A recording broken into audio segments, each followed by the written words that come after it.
Amigos, sean bienvenidos a una emisión más del Fantasma de Prospect Park, la radionovela de Albo Aguasola. Por acá, por Cima 92.9 FM.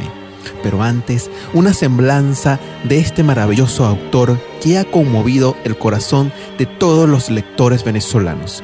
Albo Aguasola nació en 1975 en la ciudad de Valle de la Pascua, estado Guárico, corazón llanero venezolano. Desde 1995 reside en la ciudad de Nueva York. Albo Aguasola es un pensador existencial, amante de la buena literatura y un escritor que sorprende por su carácter filosófico profundo, pero también lleno de aventura. En este capítulo 4 vamos a encontrar más del misterio que ronda el Prospect Park. ¿Quiénes son Helio? ¿Dónde se encuentra el fantasma? Y sus posibles víctimas, que develarán este gran misterio que converge en una historia que nos tiene apasionados todos los miércoles a las 9 de la noche. Y les leo un pequeño adelanto de lo que van a escuchar en este capítulo para que no se lo pierdan. Pasó el tiempo y con la lluvia llegó la primavera, y aquellos jóvenes risueños recogían flores blancas y tiraban pétalos, acompañados de dulces promesas de amor eterno. Entonces, amigos, les doy la bienvenida a este cuarto episodio de esta maravillosa radionovela. No se la pierdan. Y el próximo sábado, espérenos en vivo junto a Nailé Rodríguez y José Miguel Navas, que está revolucionando la radio y haciendo de los sábados un feliz comienzo de fin de semana. El Fantasma de Prospect Park Radio, este sábado desde las 8 de la mañana por acá, por Cima 92.9 FM.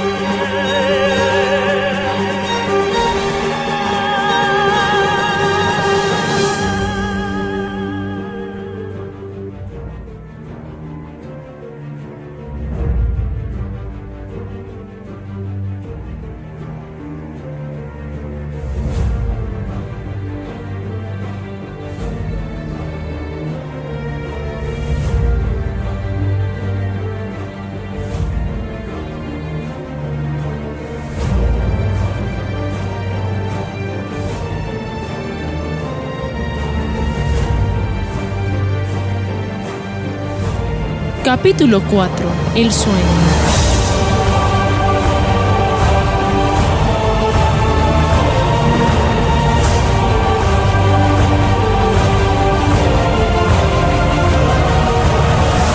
Antes de conocerte era silencio.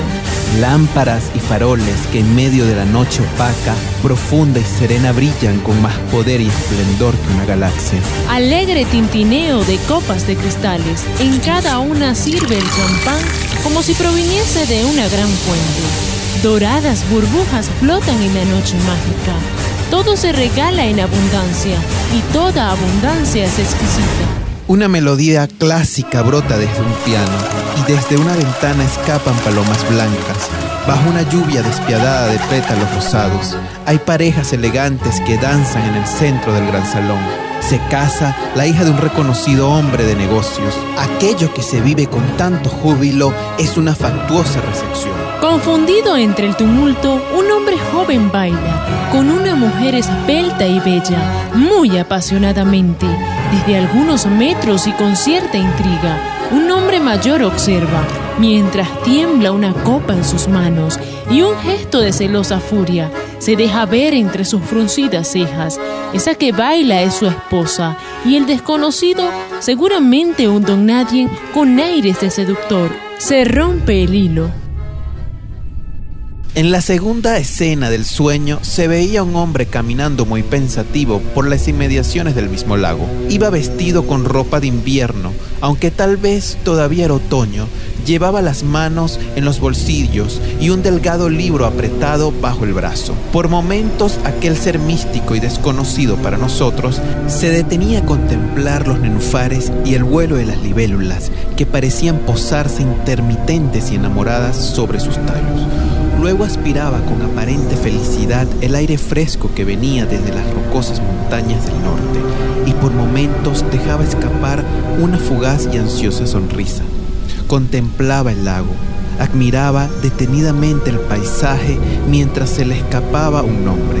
Sara, Sara, la diosa perfumada de los corazones ebrios, y después parecía caer en una especie de sopor extraño, sello original de su prodigiosa melancolía. Tales cambios de emociones son posibles en el corazón de un alma enamorada. Era el mismo joven de la fiesta y además era poeta. Minutos después, mientras el sueño avanzaba, aunque ya en otra escena, lo volví a encontrar sentado sobre los troncos caídos de los árboles, empuñando un lápiz como si fuese un sable, sobre el cuaderno abierto, tal vez componiendo algún poema sentimental, producto de sus amargos desencantos. Más adelante, en el mismo sueño, y al parecer en distintos días, según la forma diferente de sus vestimentas, volvía de nuevo este joven a caminar por los senderos del sereno lago. Se internaba en los prados de la península y desaparecía en medio de la espesura, para dejarse ver después en los claros que conducían hacia el Terrace Ride. En fragmentos como ese, se repitió muchas veces el sueño, hasta que más adelante se le vio aparecer con una mujer joven del brazo. Esa mujer era su amante, y no era desconocida para el nervio que soñaba, ya que era la misma que en episodios anteriores bailaba feliz aferrada a su cintura, ante los iracundos ojos del hombre maduro que les observaba.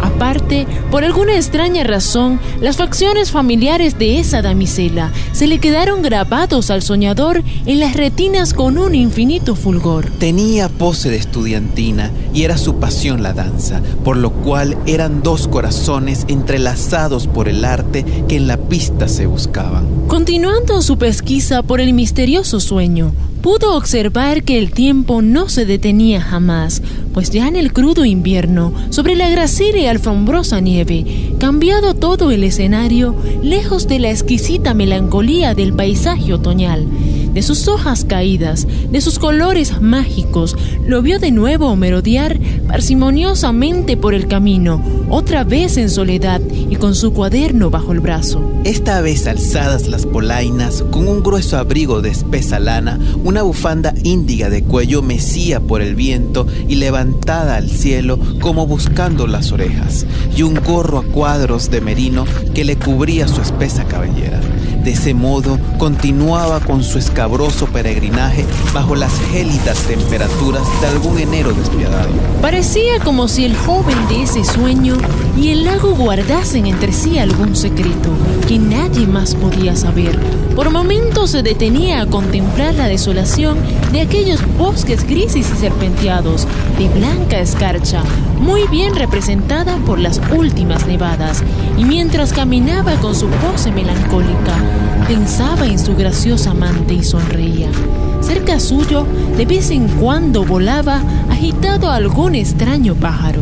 Pasó el tiempo y con la lluvia llegó la primavera, y aquellos jóvenes risueños recogían flores blancas y tiraban pétalos, acompañados de dulces promesas de amor eterno. Alimentaban con nueces a las ardillas y mientras reían se fotografiaban junto a los cisnes, que muy felices le respondían con sus graznidos desde el estanque. Pareció que en ese tiempo jamás brilló la tristeza. Luego llegó el verano con su sofocante claridad y el feliz verdor de los árboles, y nuestro enamorado continuaba absorto, pero a la vez pletórico y sumergido voluntariamente en los albores gratificantes de una atmósfera tenue y aterciopelada que lo ataba al lago y a las caricias de su amada. Aquella vaporosa quimera parecía hervir emocionada entre el fuego ardiente de esa extraña revelación. Se fue el verano con su canción de asilo y apareció de nuevo el otoño con los sones de una orquesta mucho más fúnebre que la endecha de la cálida temporada. Ya no estaba el amante, pero el joven seguía fiel a su rutina e inmerso en su soledad, como tratando de descifrar las descoloridas hilachas de una torcida felicidad que poco a poco se le manifestaba. Un día de los últimos de octubre se le vio aparecer en medio de la oscuridad, Hacía un frío escalofriante y cruel.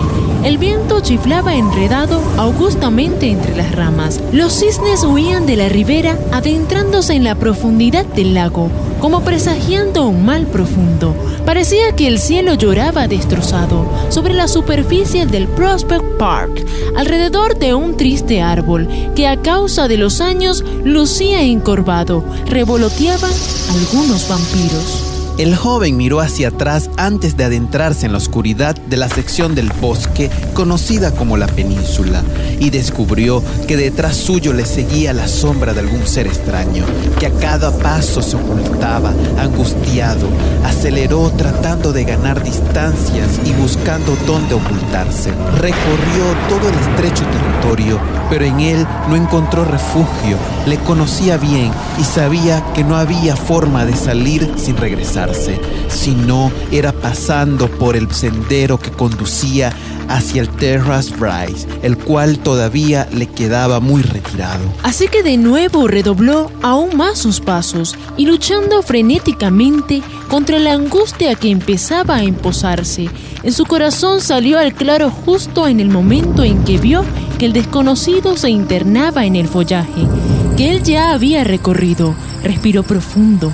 Pareció recuperar sus esperanzas al comprender que aún le llevaba cierta ventaja. Pero al dar la curva y encontrarse de frente a la borrosa estructura del puente, lo vio recostado sobre los hierros en el camino del Well House Drive y supo que uno de los dos en ese desagradable lance perdería la vida. Era una figura macabra, malhumorada y amenazante, aquella que le observaba. La noche empezaba entonces a heder muy feo.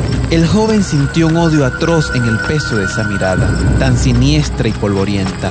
Asustado, aceleró aún más y penetró en el interior del mencionado puente. Mientras escuchaba los pasos de aquella mole humana que se acercaba, logró salir del túnel y enfiló hacia Blue Water Rush con la esperanza de encontrar alivio, pero comprendió que sería imposible escapar de las garras del desconocido si mejor no cambiaba de táctica y se ocultaba entre el follaje. Por lo cual, sin pensarlo mucho y viendo que la sombra asesina se abalanzaba cobarde y maliciosamente sobre su frágil humanidad, en un acto de amor incuestionable hacia la vida, escaló preso del desespero y se ocultó entre las ramas de un oportuno y leñoso árbol que encontró justo en la primera curva al salir del túnel. Desde arriba observó al futuro agresor cuando pasó cerca al tronco.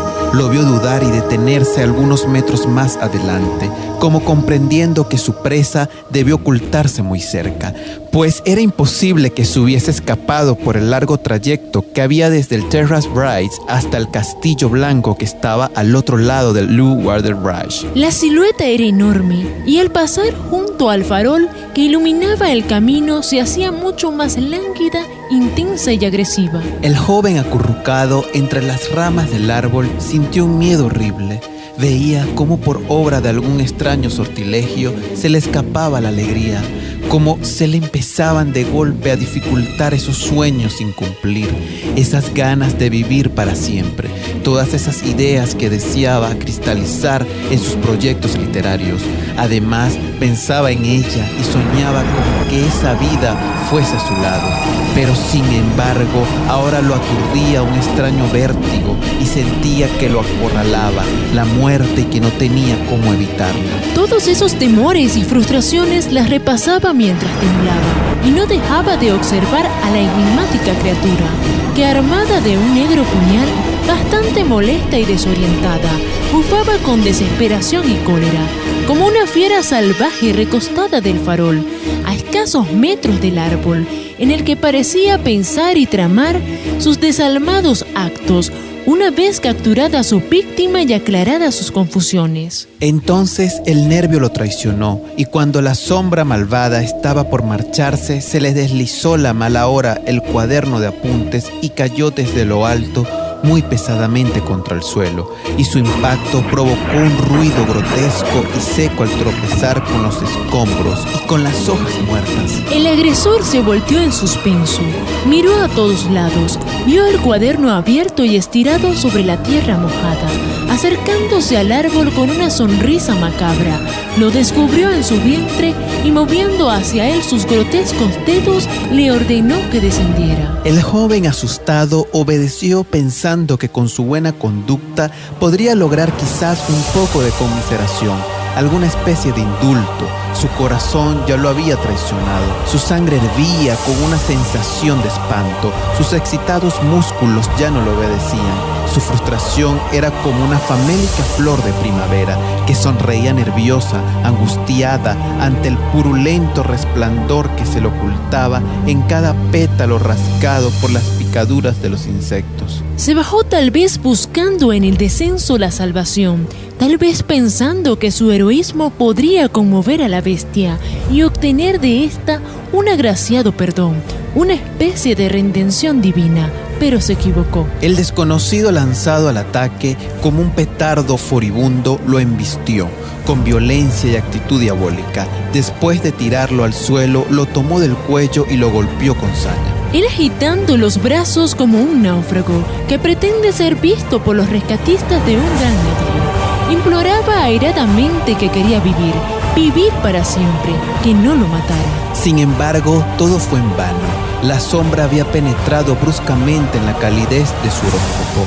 Su corazón herido mortalmente por la hoja del puñal sucumbió a todo gesto bondadoso del destino, y entonces comprendió que el sol para él ya no sería jamás. El monstruo asesino, concentrado en su odio poderoso y corrosivo, casi no hablaba, pero se reía torpe y descaradamente cada vez que lo oía clamar ingenuamente por su vida, vivir para siempre. Se burlaba. No hay palabras que puedan describir lo que sucedió después. Era la imagen nítida del dolor más vivo, la escena desgarradora del que siente la muerte salpicando su piel y mordisqueando sus harapos. La mano asesina lo condujo hasta la oscura pared del pequeño túnel y desplegando toda su maldad lo cosió a puñaladas. Pocas fueron las veces que reaccionó. Más bien diríase que ante cada movimiento suyo por esquivar las acometidas, sentía la hoja de metal penetrar con más furia en su ensangrentada humanidad. Luego ya no hizo más intentos por escapar de las agresiones recibidas, porque ya no tenía alma en su interior. Cayó roto y desplomado en un gran charco rojo como una débil paloma fulminada por un rayo. Los chorros de sangre salían de su cuerpo, como la lava ardiente de un volcán hambriento y descontrolado. El asesino no se conformó con matarle, sino que degollando su cabeza, la estrelló contra las piedras de la inmunda pared, y la sangre que salía de su cuello y de sus ojos cubrió las grietas de la rocosa superficie, que debido a la humedad, poco a poco se desintegraba. El criminal miró a todos lados y ya conforme con su macabra obra, saciada su hambre asesina, jugó a la suerte su vía de escape. Miró hacia el oriente y se asustó con la perversa figura que la anatomía del follaje describía desde la enigmática península. Miró hacia el occidente y le asustó la imagen acusadora del árbol. Entonces desvió la vista hacia el sur y cobró vida ante la idea de escapar por las empinadas cumbres de Lookout Hills, las cuales le ofrecían sus intrincados vericuetos y la tupidez de su bosque como escondite. Tomó del suelo la infeliz cabeza y arrastrándola por su cabellera, se la llevó consigo en medio de la oscuridad, como si fuese algún melón de onteniente o alguna tosca calabaza que para no llevarse acunada entre los brazos se jala por el tronco. Cruzó velozmente Will House Drive y escaló por los empinados vericuetos que en su distorsionada imaginación había trazado. Más adelante, ya lejos del cuerpo y del grotesco escenario, arrojó la cabeza al precipicio mientras se chupaba los dedos ensangrentados y se vanagloriaba de haber cegado una vida. Este macabro sueño no pudo continuar, porque en eso se despertó el borracho, atormentado por el intenso frío y por la luz del sol que le quemaba el rostro. Miró a su alrededor y ya no estaba el espectro, pero comprobó horrorizado que era el mismo joven que en su pesadilla había observado. Paz y gracia. Después de dar varias vueltas para tratar de familiarizarse con el entorno donde se encontraba, se sentó nuevamente sobre el banco, tratando de reconstruir la horripilante historia que había soñado. Miró la hora, las sombras de los árboles, la hierba agitada por la brisa, el vuelo alocado de las mariposas. Luego se incorporó, todavía impresionado por la crueldad de aquella experiencia, caminó hacia el Terrace Rise y se acercó a la pared. No vio ningún rastro de nada. Avanzó algunos pasos y al salir del túnel, tal como estaba en el sueño, en la primera curva divisó el árbol que ahora le parecía maldicho. Se estremeció al descubrir que fue allí donde asesinaron al fantasma. No podía equivocarse. Todo resultó igual. Jamás había logrado tanta autenticidad en un simple sueño. Y eso hizo que la crueldad de esa pesadilla le pareciese aún más absurda y aterradora. Resuelto a comprobar que todo era verdad, avanzó por donde le vio huir al asesino y después de recorrer un largo trayecto se introdujo por los senderos de Lookout Hills y buscó entre los escombros por un lapso indeterminado hasta que encontró hundida entre las grietas y debajo de algunos troncos, forrada por el follaje y cubierta de hongos y de líquenes la cabeza, que ya no era más que un sucio cráneo, desprovisto de algunos dientes, cuarteado por el sol del verano, podrido por el agua de invierno, húmedo y lleno de lepismas y de microbios, salpicado de manchas negras y acompañado de una extensa y opaca cabellera, que si bien aún le acompañaba, ya se le había desprendido e iniciaba su camino hacia la descomposición, como una sustancia sólida y fibrosa, completamente ajena y separada.